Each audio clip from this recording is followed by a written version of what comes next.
Shalom KKS yang taat dan setia. KKS, pada pasal ini kita belajar bagaimana pemazmur menyatakan isi hatinya kepada Tuhan. Berapa lama lagi ya Tuhan? 4 kali pemazmur mengucapkan kata-kata tersebut. Artinya, keadaannya sangat tertekan. Mengapa? Karena ia merasa seolah dilupakan Tuhan. Seolah Tuhan tidak menampakkan wajahnya.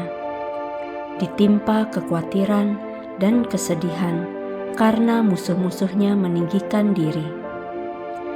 Bagi pemazmur yang paling utama adalah Tuhan berbicara kepadanya. Mazmur 13 ayat 3. Pandanglah kiranya, jawablah aku ya Tuhan Allahku. Buatlah mataku bercahaya, supaya jangan aku tertidur dan mati. Apa yang membuat mata bercahaya? Mazmur 19 ayat 8. Titah Tuhan itu tepat, menyukakan hati, perintah Tuhan itu murni, membuat mata bercahaya. Dalam penderitaannya, pemazmur tidak meninggalkan Tuhan. Daud ini hidup dalam perjanjian lama, tetapi punya pewahyuan perjanjian baru. Yohanes 15 ayat 18-20. Jikalau dunia membenci kamu, ingatlah bahwa ia telah lebih dahulu membenci aku daripada kamu. Sekiranya kamu dari dunia, tentulah dunia mengasihi kamu sebagai miliknya. Tetapi karena kamu bukan dari dunia, melainkan aku telah memilih kamu dari dunia, sebab itulah dunia membenci kamu. Ingatlah apa yang telah kukatakan kepadamu, seorang hamba tidaklah lebih tinggi daripada tuannya. Jikalau mereka telah menganiaya aku, mereka juga akan menganiaya kamu. Jikalau mereka telah menuruti firman-Ku, mereka juga akan menuruti perkataanmu. Mazmur 13 ayat 5-6. Tetapi aku, kepada kasih setiamu aku percaya. Hatiku bersorak-sorak karena penyelamatanmu. Aku mau menyanyi untuk Tuhan, karena ia telah berbuat baik kepadaku. Jadi, ketika kita berada dalam kesesakan dan musuh-musuh kita tampaknya merajalela, datanglah kepada Tuhan. Karena di sanalah tempat yang aman bagi kita untuk mencurahkan isi hati sehingga kita mendapatkan ketentraman. Bagaimana datang kepada Tuhan? Hampiri tahtanya melalui doa dan firman. Karena siapapun yang datang kepada Tuhan tidak akan dibuang, diremehkan, dan mendapatkan kelegaan. Pada pasal selanjutnya kita diberitahu tentang ciri-ciri orang bebal. Salah satunya adalah tidak mempercayai bahwa Tuhan ada.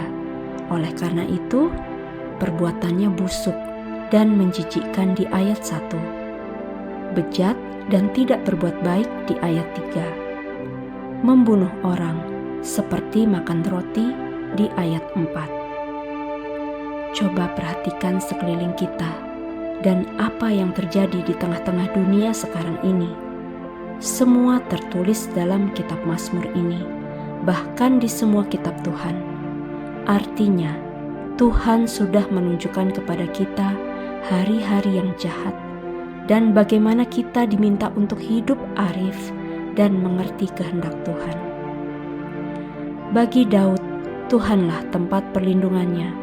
Tidak akan ada berita yang mengejutkan, sebab Tuhan menyertai orang benar, dan pasti ada pemulihan atas orang benar. Mazmur 14 ayat 5-7. Di sanalah mereka ditimpa kekejutan yang besar, sebab Allah menyertai angkatan yang benar. Kamu dapat mengolok-olok maksud orang yang tertindas, tetapi Tuhan adalah tempat perlindungannya. Ya, datanglah kiranya dari Sion keselamatan bagi Israel. Apabila Tuhan memulihkan keadaan umatnya, maka Yakub akan bersorak-sorak, Israel akan bersukacita. KKS, perhatikan ini. Di dalam suatu penglihatan yang saya peroleh, ada sebuah paku bumi jatuh dari langit menimpa manusia. Perhatikan di sekeliling kita, ada banyak kecelakaan yang tiba-tiba menimpa keluarga. Mobil tertimpa tronton, manusia terhimpit di dalamnya dan meninggal dengan mengenaskan.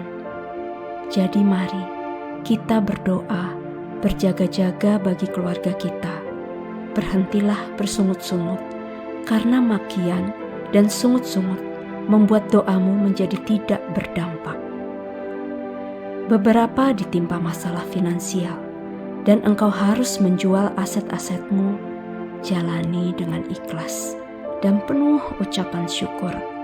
Berbalik kepada Tuhan dan nantikan pertolongannya. Selalu ada pemulihan bagi orang benar.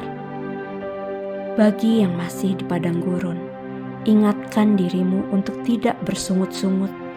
Padang gurun untuk mengecek hati kita, masihkah percaya kepada Tuhan atau marah?